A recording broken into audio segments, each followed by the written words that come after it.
अस्सलाम वालेकुम स्टूडेंट्स, उम्मीद है आप सब खैरियत से होंगे। तो आज हम करने लगे हैं क्लास 9th के चैप्टर नंबर 2 को। तो चैप्टर नंबर 2 में 2.1 जो है उसमें कुछ खास इस तरह करने वाले क्वेश्चंस हैं नहीं, मतलब वो बहुत सिंपल से हैं और वो ऑब्जेक्टिव के पॉइंट ऑफ व्यू से ज़्यादा इंपॉर्टेंट है, ज़्यादा सोल्यूशन उनमें है नहीं है। तो क्योंकि वो बहुत डायरेक्ट क्वेश्चन है, सिग्निफिकेंट फिगर्स की आप लोग फिजिक्स में भी ये न्यूमेरिकल इस तरह की करते हैं, आप लोगों ने टॉपिक बहुत अच्छे से किए हुए, तो इसलिए मैं डायरेक्ट 2.2 की तरफ जाने लगी हूँ। तो 2.2 में पहले हम देख लेते हैं कि बुक में क्वेश्चन क्या है। तो 2.2 में वो कह रहे हैं कि चेक वेदर लॉग, ये वैल्यू हमें दे दी है, log x 7 minus x is defined for, और नीचे एक्स की डिफरेंट वैल्यूज है। अच्छा जी, तो अब हम लोगों ने चेक करना है। अब हम इसको चेक करेंगे कैसे। हमने एक्स की जगह बारी बारी ना एक्स की सारी वैल्यूज पुट करनी है और फिर हमने देखना है कि उसके अकॉर्डिंग ये डिफाइंड है कि नहीं है। ठीक हो गया, तो हम चेक कर लेते हैं। अच्छा, जो चेक करने का तरीका ये है कि हम इसको चेक किस तरह से करेंगे। सबसे पहले तो जो टर्म दी हुई है ना हमें, उसको हम लोगों ने लेट करना है।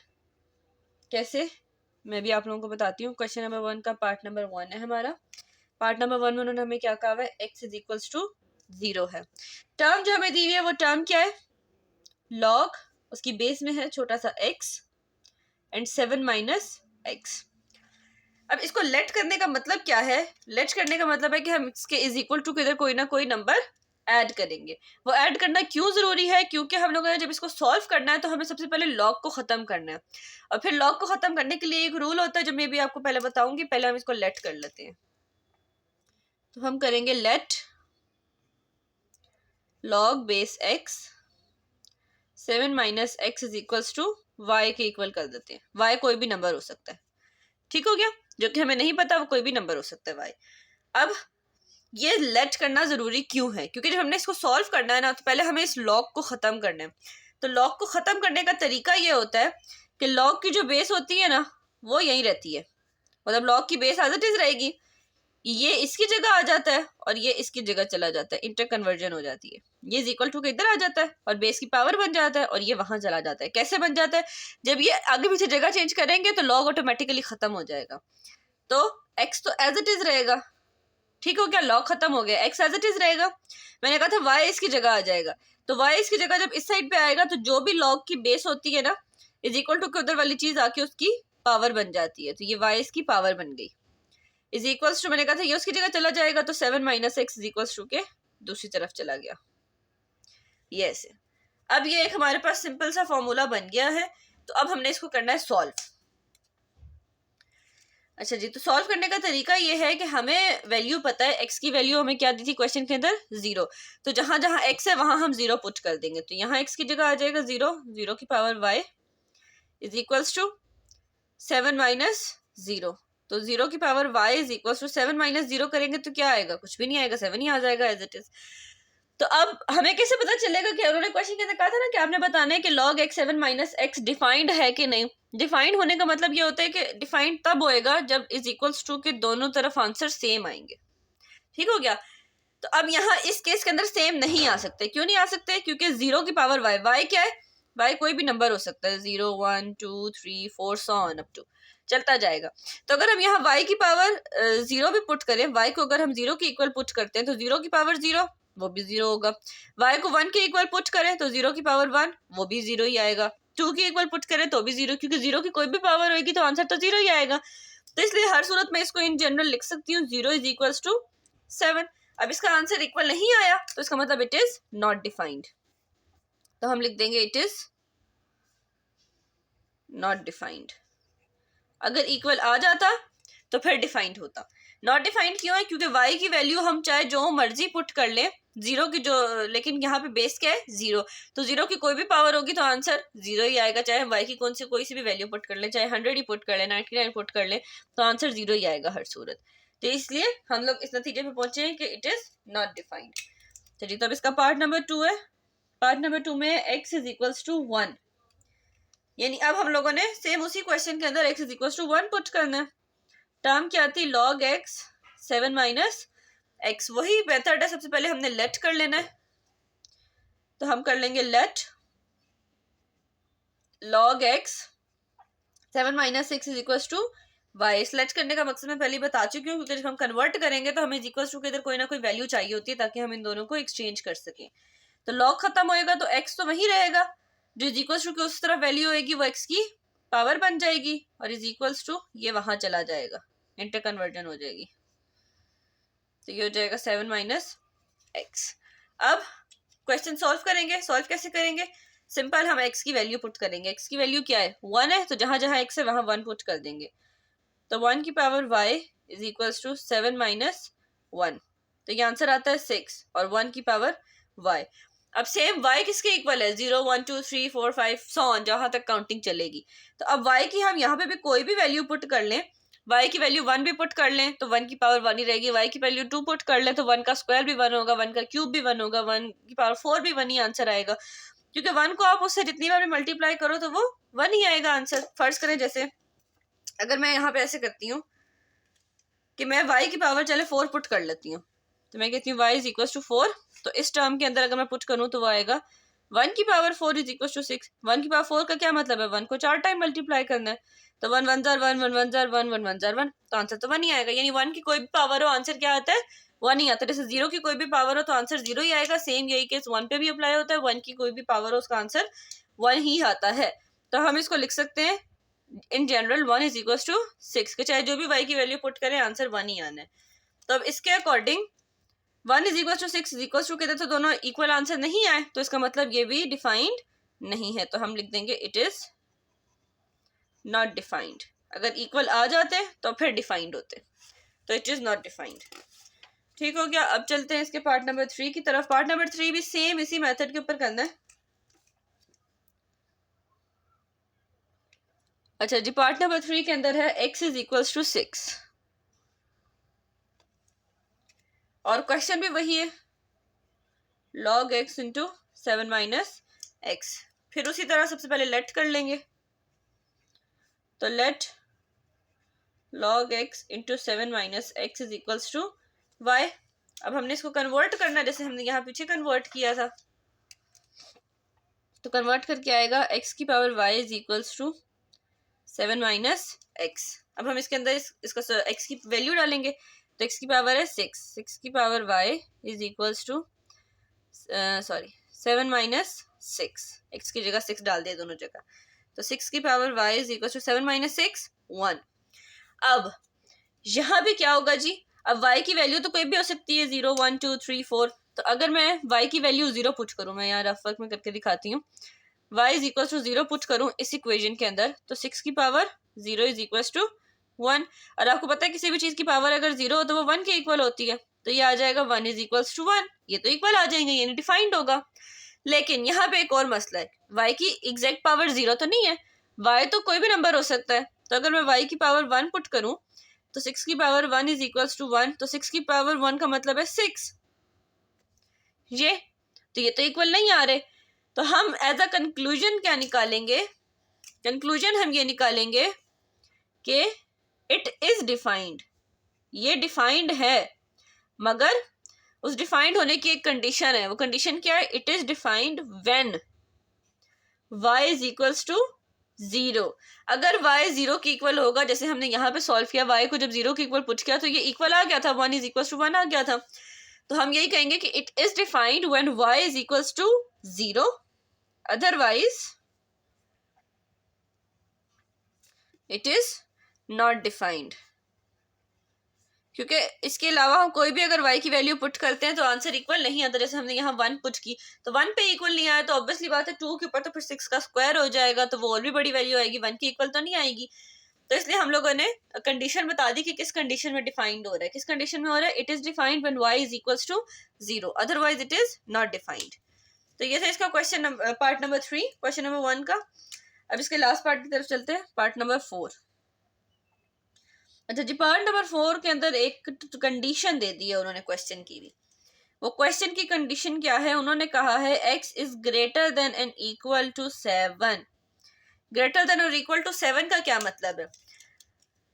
अच्छा जी, 7 से ग्रेटर नंबर क्या होंगे? 8 9 10, 8 9 10 ये सब 7 से ग्रेटर है। मुझे कैसे पता चला उन्होंने कहा x ग्रेटर है 7 से? क्योंकि इस साइन का जो ये बड़ा वाइडर एरिया है ये x की तरफ है। वाइडर एरिया जिसकी तरफ होता है वो नंबर ग्रेटर होता है, और ये क्लोज एरिया जिसकी तरफ होता है वो स्मॉलर होता है। तो इस क्वेश्चन को देखते हुए मुझे पता चला कि x ग्रेटर है। किससे ग्रेटर है? 7 से ग्रेटर है। तो 7 से ग्रेटर क्या होंगे नंबर? 8 9 10 11 and so on. लेकिन उन्होंने ये नहीं कहा कि सिर्फ ग्रेटर है, नीचे ये लाइन भी लगाई है। इस लाइन का मतलब होता है equal to, greater than and equal to 7। Greater than 7 का मतलब तो हो गया 8 9 10। इक्वल टू 7 का मतलब है कि 7 भी उसके अंदर शामिल है। इक्वल टू का साइन हमें ये बताता है कि ये भी इसके अंदर शामिल होगा। तो हमारे पास x की वैल्यू क्या बनेगी? x किसके इक्वल है? एक्चुअली में इस क्वेश्चन को सॉल्व करने के बाद हमें इस नतीजे पे पहुंचे कि x इक्वल होगा 7 8 9 10 11 एंड सो ऑन। जब तक गिनती चलेगी तब तक ये भी चलेगा। तो अब हम लोग चेक करने के लिए कि x के लिए ये डिफाइंड है कि नहीं है, तो अप टू 3 वैल्यूज कम से कम हम लोग इसको सॉल्व करेंगे, यानी बारी बारी हम इसको 3 वैल्यूज तक सॉल्व करेंगे। उसमें अगर कोई आंसर करेक्ट आ गया तो ठीक है, अगर नहीं आया तो फिर ये है कि इसका मतलब ये डिफाइंड नहीं होगा। तो हम मैक्सिमम अप टू 3 वैल्यूज तक आपको लाजमी सॉल्व करना होता है। उसी में आप चेक कर सकते हैं कि आपका आंसर डिफाइंड आता है कि नहीं। तो मैं यहाँ पे 3 कॉलम्स बना लेती हूँ ऐसे यूं। अब सब में बारी बारी हम x की अलग अलग वैल्यू, पहले इसको हम सॉल्व कर लेते हैं। लेट करना है इसको हमने, तो let is equal to y आएगा। Let log x 7 - x is equal to y। इसको सॉल्व करेंगे तो सॉल्व करके हमारे पास इसका आंसर आता है x की power y is equal to 7 - x। तो अब यहाँ हमने बारी बारी, क्योंकि x की मैंने कहा था अब तो 3 वैल्यूज तक हम करेंगे, तो हम बारी बारी x की डिफरेंट वैल्यूज ले लेते हैं। x इज इक्वल टू 7 के लिए करेंगे, x इज इक्वल टू 8 के लिए, and x is equal to 9 के लिए। तो इसको बारी बारी सॉल्व कर लेते हैं। तो इसके अंदर हम लोगों ने पुट करना है, तो x की power y is equal to 7 - x, इसके अंदर पुट करेंगे 7 की पावर y एंड 7 - 7। सो 7 की power y is equal to 7 - 7 0। अब यहाँ पे y की वैल्यू मिनिमम क्या हो सकती है? 0 हो सकती है ना। तो अगर हम यहाँ y की वैल्यू 0 पुट करते हैं y, तो 7 की power 0 which is equal to 1, यानी 1 इज इक्वल टू, ये तो फिर 1 आ जाए, 1 के इक्वल आ जाएगा ना। मिनिमम y की पावर 0 ही हो सकती है। तो 0 भी पुट करने पे आंसर 0 से, यानी इज इक्वल टू की दूसरी तरफ इक्वल नहीं आ रहा, उससे बड़ा आ रहा है। इज इक्वल टू इधर 0 है ना, तो यहाँ पे भी 0 आना चाहिए सॉल्व करके, तो लेकिन यहाँ 0 नहीं आ रहा। y की जो मिनिमम पावर है वो 0 है। 0 1 2 3 4 y की पावर इस तरह शुरू हो रही है। तो हमने जो y की मिनिमम पावर थी जब वो पुट की, तो 7 की पावर 0 इज इक्वल टू 1, तो वो भी इक्वल नहीं आ रहा। तो इसका मतलब इट इज, हम लिख देंगे इट इज नॉट डिफाइंड। ये डिफाइंड नहीं हो रहा। सेम इसी तरह यहाँ पे भी हम यही वैल्यूज पुट करेंगे। x की power y is equal to 7 - x, x की जगह उसकी वैल्यू आ जाएगी 8 की power y is equal to 7 - 8, तो 8 की power y is equal to -1। यहाँ पे y की वैल्यू क्या है? y की वैल्यू मिनिमम 0 है। मिनिमम पावर 0 पुट करके 8 की पावर 0, और वो 1 के इक्वल आएगी। माइनस में तो किसी भी तरह साइन नहीं जाता ना, पॉसिबल ही नहीं है माइनस में तो जाना, क्योंकि y की पावर माइनस में है ही नहीं। y की पावर शुरू ही पॉजिटिव नंबर से हो रही है, इसलिए किसी भी तरह पॉसिबल ही नहीं है कि हम यहाँ पे माइनस में कोई आंसर ले आए। क्यों? क्योंकि y की पावर है ही सारी प्लस में, माइनस में तो है ही नहीं। तो इसका मतलब है कि -1 की इक्वल वो कभी भी नहीं आ सकता। तो ये भी हम लिख देंगे इट इज नॉट डिफाइंड।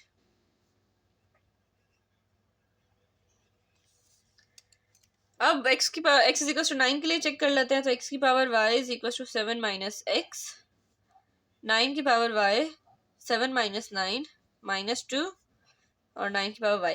अब यही केस सेम यहाँ पे भी अप्लाई होता है। जो मैंने पहले बात की थी वही सेम बात यहाँ पे भी होगी कि माइनस में तो किसी भी सूरत आंसर नहीं आ सकता, क्योंकि y की पावर ही सारी पॉजिटिव है। तो इसका मतलब है कि माइनस में अगर हम नहीं जा सकते तो ये भी it is not defined. Minus में इसलिए नहीं जा सकते क्योंकि y की पावर पॉजिटिव है, और माइनस में जाना इसलिए जरूरी था क्योंकि ये इक्वल आएंगे तो डिफाइंड होंगे। अब माइनस में जा ही नहीं सकते, तो इसका मतलब ये इक्वल नहीं आएंगे, तो ये डिफाइंड नहीं है। तो ये हमने तीन अलग अलग वैल्यूज x की लेके हमने ये ओवरऑल रिजल्ट क्या निकाला कि x is greater than equal to 7 is not defined. ये हमारा फाइनल रिजल्ट है। ठीक हो गया। तो ये था इसका क्वेश्चन नंबर 1 के सारे पार्ट्स। अब क्वेश्चन नंबर 2 करेंगे। अच्छा जी, क्वेश्चन नंबर 2 बहुत ही आसान है। हम लोगों को उन्होंने कहा हुआ है क्वेश्चन देख लेते हैं पहले। कह रहे हैं convert the form of following equations that is from exponential form to logarithm form and vice versa. यानी अभी ये जो लॉग वाली फॉर्म होती है ना, ये होती है लॉगरिथमिक फॉर्म। ठीक हो गया। तो हमें इस लॉगरिथमिक फॉर्म को किस में कन्वर्ट करना है, एक्सपोनेंशियल फॉर्म को। और अगर कोई एक्सपोनेंशियल फॉर्म में है तो हमने उसको लॉग वाली फॉर्म में लेके आना। जैसे ये क्वेश्चन पार्ट नंबर 2 ही देखें तो ये एक्सपोनेंशियल फॉर्म में है। इसको अगर ये एक्सपोनेंशियल में क्वेश्चन में गया है तो आंसर में हमें इसको लॉग में कन्वर्ट करना है, और अगर इस तरह लॉग में कोई वैल्यू है तो उसको हमने एक्सपोनेंशियल में कन्वर्ट करना है। तो इसको कन्वर्ट करने का तरीका बहुत आसान है। क्वेश्चन नंबर 1 में भी मैं बता चुकी हूँ पहले ही, कि जैसे हम लोगों ने log x 7 माइनस एक्स को कन्वर्ट किया था, बिल्कुल वैसे इसको भी करेंगे हम सारे क्वेश्चंस को। तो क्वेश्चन नंबर 2 का पार्ट नंबर 1 है log base 6 216 is equal to 3। मैंने इसका रूल पहले भी बताया था कि हम लोग क्या करते हैं, जब log खत्म करते हैं तो बेस वही रहती है, इज इक्वल टू के इधर वाली साइड आके बेस की पावर बन जाती है, तो बेस उधर ही रहेगी, ये आ जाएगी इधर और ये चला जाएगा इधर। तो कैसे हो जाएगा, 3 जब आके 6 की पावर बन जाएगा ऐसे, और 216 इज इक्वल टू के दूसरी तरफ। ये आंसर है इसका। ठीक हो गया। अब इसका पार्ट नंबर 2 देख लेते हैं। पार्ट नंबर 2 हमारे पास इस फॉर्म में। अब ये एक्सपोनेंशियल फॉर्म में, इसको लॉग की फॉर्म में लेके आए हैं। तो लॉग की फॉर्म में लाने के लिए सबसे पहला, अब हम लोगों ने यहाँ पे देखे जो बेस थी उसको हम लोगों ने यहाँ पे क्या किया था, एज इट इज रखा था, और जो पावर थी वो इज इक्वल टू उधर गई थी। तो जो काम हम लोगों ने यहाँ किया था उसका रिवर्स यहाँ पे करना है। कैसे कि ये 4 जो है वो यहाँ चला जाएगा और ये यहाँ आ जाएगा। तो सबसे पहले तो आंसर में एक चीज याद रखनी है कि अगर क्वेश्चन में लॉग नहीं दिया हुआ तो आंसर में सबसे पहले तो लॉग लगा लेना है। लॉग ये जो 7 है ये लॉग की बेस बन जाएगा। जैसे ऊपर हम लोगों ने 6 को पहले यहाँ पे ऐसे लिख लिया था, तो इसी तरह अब ये 7 पहले से इस तरह लिखा हुआ है, तो जब लॉग लग जाएगा तो ये 7 इसकी बेस बन जाएगा। और जैसे मैंने पहले कहा था 4 इज इक्वल टू के उधर चला जाएगा और 2401 इधर आ जाएगा, तो ये 2401 ये आंसर है इसका। ठीक हो गया। तो अब इसके पार्ट नंबर 3 की तरफ चलते हैं, वो भी एज इट इज है। log 5x is equal to 5। ये भी कन्वर्ट करना बहुत आसान है।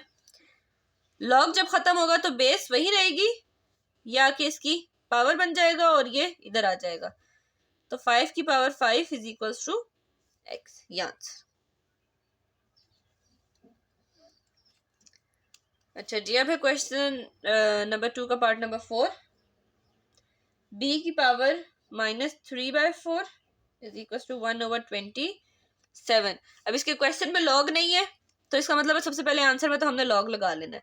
जब लॉग लग जाएगा तो ये जो इधर वाली टर्म होती है, जिस तरह ऊपर हमारे पास थी 7, तो वो क्या बन जाती है, लॉग की पावर, और ये जो पावर है वो यहाँ आ जाएगी और ये यहाँ आ जाएगा ऐसे। तो इज इक्वल्स टू -3/4 जो पावर थी b की वो इज इक्वल्स टू किधर चली गई, और 1/27 यहाँ पे आ गया। ये आंसर है।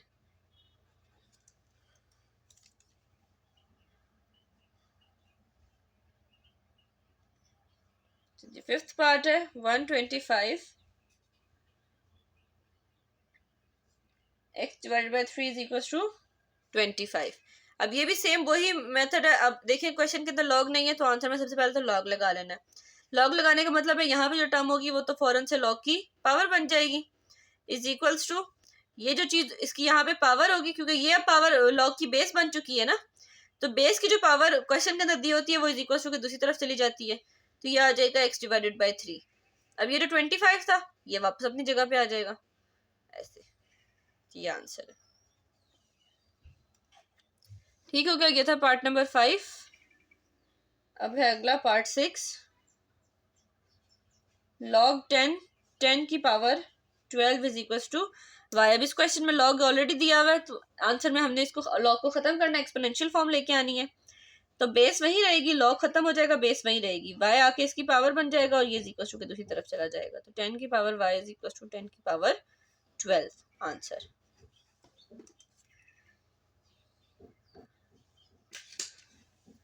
तो ये अब है इसका 7th पार्ट।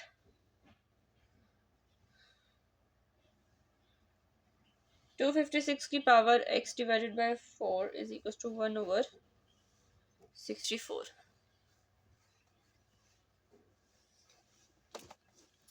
अब इसके भी क्वेश्चन में लॉग नहीं दिया हुआ तो आंसर में सबसे पहले लॉग लगा लेंगे।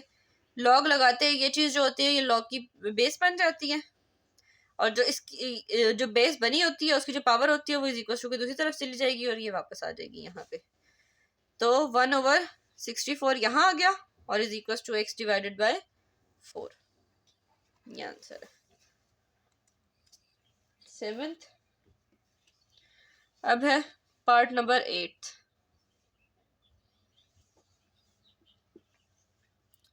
पार्ट नंबर 8 है log 3x³ + 1 is equal to 2। अब इसके क्वेश्चन में क्योंकि लॉग है तो आंसर में लॉग नहीं आएगा, लॉग खत्म हो जाएगा। तो लॉग खत्म होएगा तो बेस तो वही रहेगी और इज इक्वल टू की जो चीज होगी उसकी पावर बन जाएगी और ये इज इक्वल टू के उस तरफ चले जाएगा x³ + 1। 8 9th पार्ट है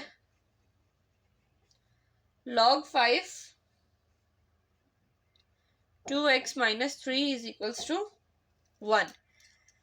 तो अब इसके लिए भी क्या करेंगे, लॉग क्वेश्चन के अंदर है तो आंसर में नहीं आएगा, लॉग खत्म होएगा बेस वही रहेगी या किसकी पावर बन जाएगा 1 और ये इज इक्वल टू के उस तरफ चला जाएगा। तो 2x - 3 is equal to 2x - 3 ये आंसर। पार्ट नंबर 10 है 2x + 1 इज इक्वल टू 2 का क्यूब। अब इसके अंदर एक समझने वाली बात है कि एक तो इसके अंदर लॉग नहीं है तो आंसर में ऑब्वियस सी बात है लॉग लगेगा, लेकिन लॉग लगाने के बाद तो यहाँ पे जो टर्म होती थी हम उसको लॉग की बेस बनाते थे। जैसे हर क्वेश्चन में हमने यहाँ पे भी हमने यही किया था, यहाँ जो टर्म होती थी वो लॉग की बेस बन गई थी, यहाँ पे जो टर्म थी वो लॉग की बेस बन गई थी। यहाँ पे तो 2x - 1 है, तो अगर आप इसको इसकी बेस बनाते हैं तो ये गलत हो जाएगा। एक बात याद रखनी है कि जब हम एक्सपोनेंशियल फॉर्म को लॉग की फॉर्म में लेके आ रहे हैं, यानी आंसर में हमें इस तरह लॉग लगाना है, तो हमने लॉग की बेस पता है किसको बनाना है, जिस नंबर के साथ कोई ना कोई पावर है। जैसे आपने पीछे नोट किया होगा हमने लॉग की बेस सिर्फ उन्हीं नंबर्स को बनाया जिनकी पावर है। जैसे क्वेश्चन नंबर 2 के अंदर 7 के पास पावर थी ना 4, तो 7 को हमने लॉग की बेस बनाया था, 2401 को नहीं बनाया था। इसी तरह क्वेश्चन नंबर 4 के अंदर भी 1/27 के पास तो कोई पावर नहीं थी, तो इसको हमने लॉग की बेस नहीं बनाया, किसको बनाया, बी को बनाया क्योंकि बी के पास पावर थी। इसी तरह क्वेश्चन नंबर 5 के अंदर भी 125 को बनाया क्योंकि उसके पास पावर थी, 25 को नहीं बनाया क्योंकि उसके पास नहीं थी। इस तरह क्वेश्चन नंबर 7 में भी हमने यही किया, 256 के पास पावर थी तो इसलिए हमने उसको लॉग की बेस बनाया, 1/64 के पास नहीं थी तो उसको नहीं बनाया। तो यहाँ पे भी पावर जिसके पास है हम उसको बेस बनाएंगे। तो 2x + 1 के पास तो कोई पावर नहीं है मगर 2 के पास है, ये इसकी पावर है, तो 2 को हम लॉग की बेस बना देंगे। ठीक हो गया, साथ आ जाएगा इसके 2x + 1 इज इक्वल टू 3। अब अगर ये कॉम्प्लिकेटेड लग रहा है तो इसको एक और तरीका भी ये कर सकते हैं कि आपको ये तो पता चल गया ना कि जिसको पावर बनाते हैं उसको हमने बेस बनाना होता है, जिसके पास पावर होती है। तो आप इस क्वेश्चन का रुख चेंज कर लें, इसकी डायरेक्शन चेंज कर लें, ऐसे लिख लें जैसे बाकी क्वेश्चन लिखे हुए हैं। पावर वाली हमेशा पहले होती है ना इज इक्वल टू के, पीछे सारे क्वेश्चन में आपने यही देखा है, तो आप इसको खुद चेंज कर लें, फिर इसको नॉर्मल जिस तरह पीछे सॉल्व किया वैसे कर लें। लॉग की पावर ये बन जाएगा, ये उधर चला जाएगा, ये इधर आ जाएगा, तो ये आ जाएगा 2x + 1 इज इक्वल टू 3। ये भी आंसर करेक्ट है। ठीक हो गया, तो ये क्वेश्चन नंबर 2 और उसके सारे पार्ट थे। अब कहते हैं क्वेश्चन नंबर 3 की तरफ। अच्छा जी, तो अब है क्वेश्चन नंबर 3। क्वेश्चन नंबर 3 में उन्होंने कहा है find the value of x in the following equation. इन सब इक्वेशंस के अंदर हमने x की वैल्यू फाइंड करनी है कि वो क्या होगी। ठीक हो गया, तो कोई मुश्किल काम नहीं है, आसान से क्वेश्चन है ये भी, तो फटाफट से इनको कर लेते हैं। क्वेश्चन नंबर 3 उसका पार्ट नंबर 1 है log base x 3 is equal to 1। अब इंटर कन्वर्जन आप अभी देख के आए हैं कि एक्सपोनेंशियल फॉर्म में लॉग फॉर्म को कैसे चेंज करना होता है, तो बिल्कुल उसी मेथड के साथ आप चेंज कर लें इसको। तो ये मैं इसको चेंज कर लेती हूँ, लॉग खत्म होगा तो x वही रहेगा, 1 उसकी पावर बन जाएगा इज इक्वल टू 3। x की पावर 1 को हम खाली x भी लिख सकते हैं, तो x is equal to 3 answer. ठीक हो गया। अब है इसका पार्ट नंबर 2। पार्ट नंबर 2 है log x + 1 9 is equal to 2। अभी इंटर कन्वर्जन क्वेश्चन नंबर 1 के अंदर सीखिए कि कैसे करनी है। लॉग खत्म होएगा तो x + 1 वैसे ही रहेगा, 2 आके इसकी पावर बन जाएगा और 9 इज इक्वल टू उधर चला जाएगा। मैं ये कन्वर्जन नहीं सिखा रही क्योंकि क्वेश्चन नंबर 2 के अंदर ऑलरेडी बहुत डिटेल में मैंने ये बता दिए। तो ये इसकी इक्वल चला गया, ठीक हो गया। तो अब हमने इसको सॉल्व कैसे करना है? इसको सॉल्व ऐसे करना है, सबसे पहले x को, खाली x की वैल्यू फाइंड करनी है ना हमने, तो हमें स्क्वायर को ख़त्म करना है। तो कुछ भी ना करें, आप दोनों साइड पे अंडर रूट ले लें, taking under root both side. जब अंडर रूट लेंगे तो फ़ायदा क्या होगा अंडर रूट लेने का, कि इसका जो ये स्क्वायर है ये ख़त्म हो जाएगा। तो x + 1 का square is equals to under root 9। ये स्क्वायर स्क्वायर रूट से कैंसिल हो जाएगा, तो ये आ जाएगा x + 1 और अंडर रूट 9 इक्वल होता है 3 के। तो x इज इक्वल्स टू +1 वहाँ जाके -1 हो जाएगा, 3 - 1, तो x is equals to 2 answer. ठीक हो गया। अब इसका पार्ट नंबर 3, वो है log 381 is equals to x। अब इसके लिए क्या करना है, सेम उसी तरह जिस तरह कन्वर्जन पहले कराई थी वैसे ही कन्वर्ट करना है इसको भी। तो 3 की power x is equals to 81 हो जाएगा। अब इसको सॉल्व करने का एक आसान तरीका है। अब आप क्या करें, 81 की ना प्राइम फैक्टराइजेशन कर लें, 81 को सॉल्व करें। कैसे करेंगे, इसकी प्राइम फैक्टराइजेशन कर लें। तो 81 की जब हम प्राइम फैक्टराइजेशन करते हैं तो ये 3 के टेबल पे जाएगा, 3 6 और 2, 3 7 are 21, 3 2 are 6, 3 9 are 27, 3 3 are 9, 3 1 are 3। तो 1 2 3 4, 3 की पावर 4। तो 81 इक्वल आता है 3 की पावर 4 के, और ये 3 की x। अब लॉगरिथम वाले चैप्टर में हम क्या करते हैं कि जब बेसिस सेम होती हैं तो वो कट जाती हैं और पावर्स इक्वल हो जाती हैं। तो ये 3 3 सेम थी, ये कट गई, तो x इज इक्वल्स टू 4 आ गया, सिंपल। ये इसका आंसर है। ठीक हो गया, ये इसका आंसर है। अब चलते हैं क्वेश्चन नंबर 4 की तरफ।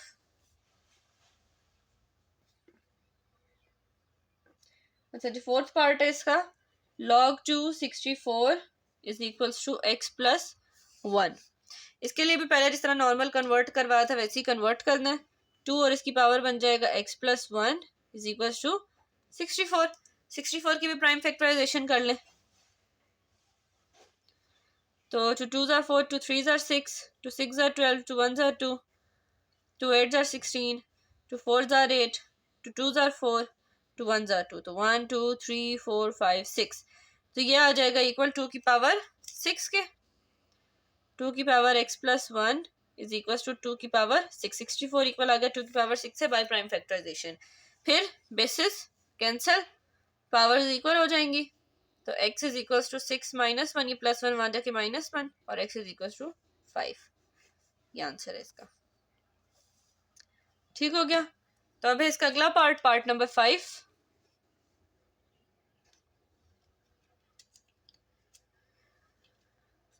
अच्छा जी, तो पार्ट नंबर 5 के अंदर वो कह रहे हैं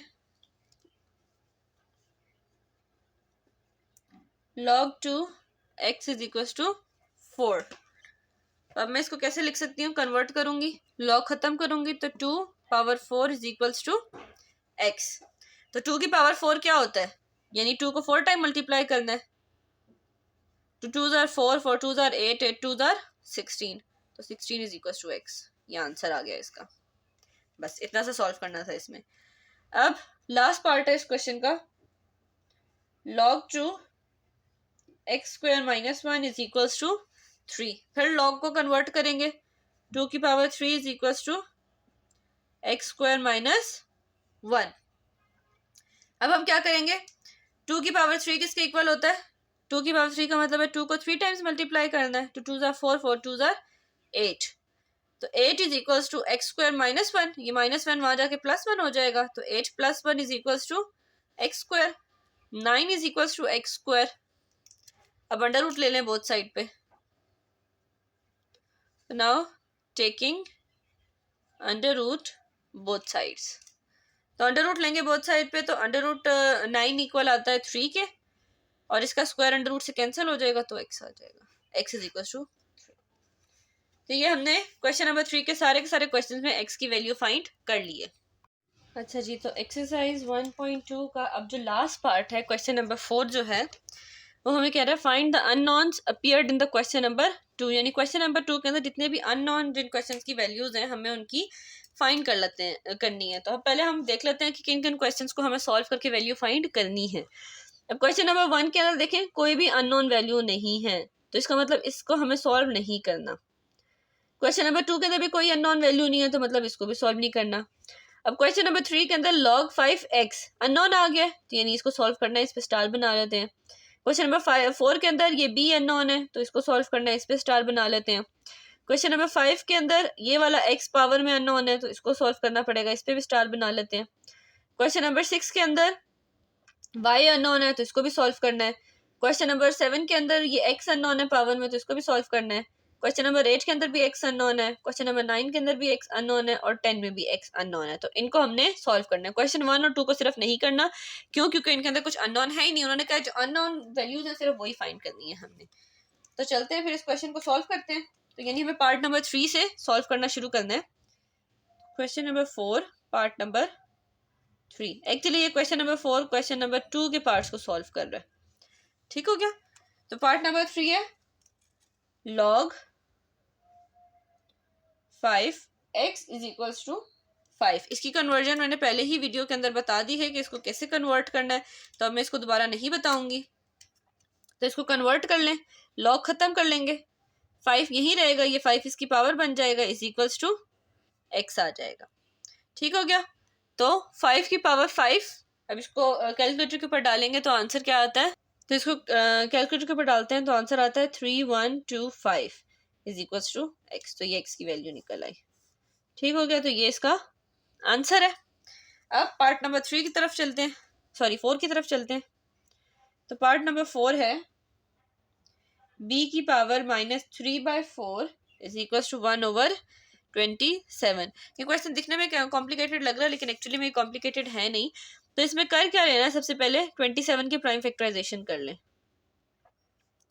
3 9s are 27, 3 3s are 9, 3 1s are 3, तो 3 का क्यूब, तो 1/27 को मैं लिख सकती हूँ 3 का क्यूब ऐसे, और b की पावर है -3/4।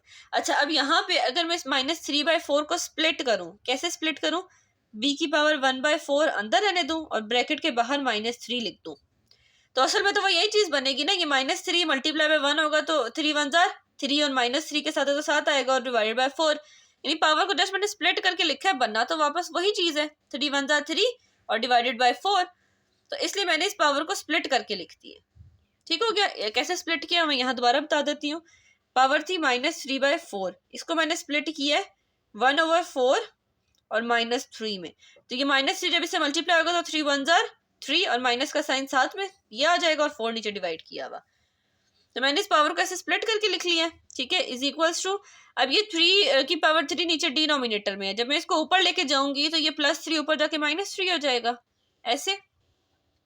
ठीक हो गया? तो अब ये दोनों पावर सेम है, -3 तो ये कैंसिल हो जाएंगी, तो b की पावर 1/4 रह जाएगी और 3 की पावर 1 रह जाएगी। अब b की वैल्यू फाइंड करने के लिए पहले मुझे इस 1/4 को खत्म करना है ना, तो उसके लिए मैं क्या करती हूँ, मैं कर देती हूँ मल्टीप्लाइंग 4 बोथ साइड। 4 की पावर को दोनों तरफ मल्टीप्लाई कर देती हूँ, कैसे? b 1/4 multiply by 4 is equal to 3 की पावर 4। मैंने ये ऐसा क्यों किया, ताकि ये 4 से कैंसिल हो जाए और b की पावर खत्म हो जाए। अब क्योंकि एक हम मैथ्स का रूल होता है कि आप अगर जो चीज एक साइड पे ऐड करते हैं वही आपको इज इक्वल टू दूसरी साइड पे भी ऐड करनी होती है, बैलेंस रखने के लिए इक्वेशन को, तो इसलिए 3 के साथ भी पावर उसकी 4 आई है, ये 4 से कैंसिल हो जाएगा, तो b इज इक्वल टू 3 की पावर 4 का मतलब है 3 को 4 टाइम्स मल्टीप्लाई करना है, तो 3 3s are 9, 9 3s are 27, 27 3s are 81, तो ये 81 इस क्वेश्चन का आंसर है। अच्छा जी, तो ये था पार्ट नंबर 4। अब करते हैं पार्ट नंबर 5। पार्ट नंबर 5 है 125 की power x divided by 3 is equals to 25। तो इसको भी सॉल्व करना बड़ा आसान है। 125 और 25 इन दोनों की प्राइम फैक्टराइजेशन कर लें, 125 एंड 25, तो क्या आएगा, ये 10 और ये 2, 5 5 ज़ा 25, 5 2 ज़ा 10, 5 5 ज़ा 25, 5 1 ज़ा 5, इस तरह 5 5 ज़ा 25 एंड 5 1 ज़ा 5, तो ये आ जाएगा 5 की पावर 3, 125 5 की पावर 3 के इक्वल आ गया ना, और बाहर होल पावर उसकी x divided by 3 as it is equal to 25 किसके इक्वल आया, 5 का स्क्वायर 2 बार, ठीक हो गया। ये 3 से कैंसिल, तो 5 की power x is equals to 5 की पावर 2। अब ये रूल मैंने पहले ही बताया था कि लॉग में अगर बेसिस सेम हो तो वो कैंसिल हो जाती है और पावर इक्वल आ जाती है, तो x इज इक्वल्स टू 2 आ जाएगा, 5 5 से cancel, x is equals to 2, तो ये आंसर है। ठीक हो गया। पार्ट नंबर 5 के बाद पार्ट नंबर 6 है। पार्ट नंबर 6 है log 10 फिर 10 की power 12 is equals to y। अब पहले हमें इसके अंदर log को खत्म करना है, तो log को खत्म करेंगे तो बेस वही रहेगी, y आके इसकी पावर बन जाएगा इज इक्वल्स टू 10 की पावर 12। इसके अंदर तो सिंपल बेसिस सेम है, 10 10 से कैंसिल हो जाएगा, पावर इक्वल आ जाएगी, तो y इज इक्वल्स टू 12। तो ये तो 2 स्टेप में सॉल्व हो गया, ये इसका आंसर है। ठीक हो गया। 7 के बाद 6 के बाद पार्ट नंबर 7 है। पार्ट नंबर 7 है जी 256 की power x divided by 4 is equal to 1/64। इसके अंदर भी कुछ नहीं करना है, जस्ट इनकी प्राइम फैक्टराइजेशन कर लें पहले। तो पहले हम कर लेते हैं 256 की प्राइम फैक्टराइजेशन और एक तरफ हम कर लेते हैं 64 की प्राइम फैक्टराइजेशन। तो 2 3s are 6, 2 8s are 16, 2 2s are 4, 2 1s are 2, 2 4s are 8, 2 6s are 12, 2 2s are 4, 2 3s are 6, 2 6s are 12, 2 1s are 2, 2 8s are 16, 2 4s are 8, 2 2s are 4, 2 1s are 2। ये इसकी प्राइम फैक्टराइजेशन होगी। 64 की भी as it is कर लेंगे prime factorisation.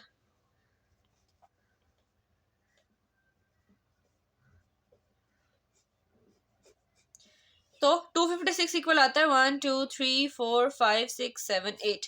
तो 2 की power 8 की इक्वल आता है 256 और होल पावर बाहर रह जाएगी x divided by 4 is equal to 1/64 है। 1 2 3 4 5 6, 2 की पावर 6, तो 4 1s are 4, 4 2s are 8, तो 2 की power 2x is equals to 1/2 की पावर 6, यहाँ प्लस में ऊपर जाके माइनस में हो जाएगा, तो 2 की पावर -6। अब ये बेसिस सेम है तो ये कट जाएंगी, पावर्स इक्वल आ जाएंगी। 2x is equal to -6, x is equal to -6 divided by 2, 2 1s are 2, 2 3s are 6, x is equal to -3। ये आंसर आ गया। ठीक हो गया। अब अगला पार्ट है इसका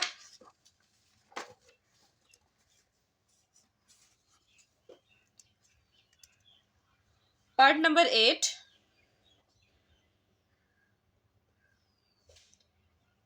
जो है log 3 x cube plus 1 is equal to 2। इस पे भी सबसे पहले हम log को खत्म करेंगे। ठीक हो गया। इसमें हम सबसे पहले log को खत्म करेंगे, log खत्म होएगा 3 वहीं रहेगा, 2 इसकी पावर मैं पहले सारा समझा चुकी हूँ क्वेश्चन नंबर 2 के अंदर, तो मैं दोबारा नहीं करवा रही। तो अब ये इस तरह से आ गया। अब हमने इसको मजीद फर्दर आगे सॉल्व करना है, तो उसका तरीका क्या है। 3 का स्क्वायर क्या होता है, 3 का मतलब क्या है, 3 को 2 टाइम मल्टीप्लाई करना है। 3 के स्क्वायर का मतलब 3 मल्टीप्लाई बाय 3, तो 3 3s are 9 is equal to x cube plus 1। ये प्लस 1 वहां जाके -1 हो जाएगा और x क्यूब, तो 9 - 1 8 is equal to x cube. अब taking cube root both side, इसका इस क्यूब को खत्म करने के लिए हम क्या करेंगे, taking cube root both side. तो 8 किसका क्यूब होता है, जब 8 का क्यूब रूट लेंगे तो 8 2 का क्यूब होता है और x का क्यूब रूट से कैंसिल हो जाएगा, तो x is equal to 2 answer आ जाएगा। ठीक हो गया। अब है पार्ट नंबर 8 के बाद part number 9 log 5 2x - 3 is equal to 1। तो अब इसके लिए हम क्या करेंगे, सबसे पहले log को ही खत्म करेंगे। तो 5 की power 1 is equal to 2x - 3। 5 की पावर 1 का मतलब है 5, ये -3 वहां जाके +3 is equal to 2x। 5 6 7 8 is equal to 2x। 8 divided by 2 is equals to x, 2 वहाँ जाके डिवाइड हो जाएगा, 2 1 ज़ा 2, 2 4 ज़ा 8, तो 4 इज इक्वल्स टू एक्स, ये एक्स की वैल्यू है आंसर। 9th के बाद अब इसका लास्ट पार्ट है 10, तो वो है 2x plus 1 is equals to 2 का क्यूब। तो ये आ जाएगा 2 का क्यूब किसके इक्वल होता है, 2 2 ज़ा 4, 4 2 ज़ा 8 के, और 2x plus 1 as it is. अभी प्लस 1 वहाँ जाके -1 हो जाएगा, तो 8 माइनस 1 इज इक्वल टू 7, और यहाँ 2x, ये 2 यहाँ मल्टीप्लाई हो रहा है, वहाँ जाके डिवाइड हो जाएगा, तो 7 डिवाइडेड बाई 2, तो x is equal to 7 divided by 2 answer है इसका। तो इस तरह एक्सरसाइज 2.2 कंप्लीट होती है। तो अगर आप लोगों को कोई क्वेश्चन ना समझ आया हो, कोई क्वेरी हो, तो आप लोग कमेंट सेक्शन के अंदर कमेंट करके पूछ सकते हैं। तो उसके अलावा अगर आप मेरे चैनल के ऊपर नए हैं तो मेरे चैनल को सब्सक्राइब करें, अपने फ्रेंड सर्कल के अंदर उसको शेयर करें और वीडियो को लाइक करें। अल्लाह हाफिज़।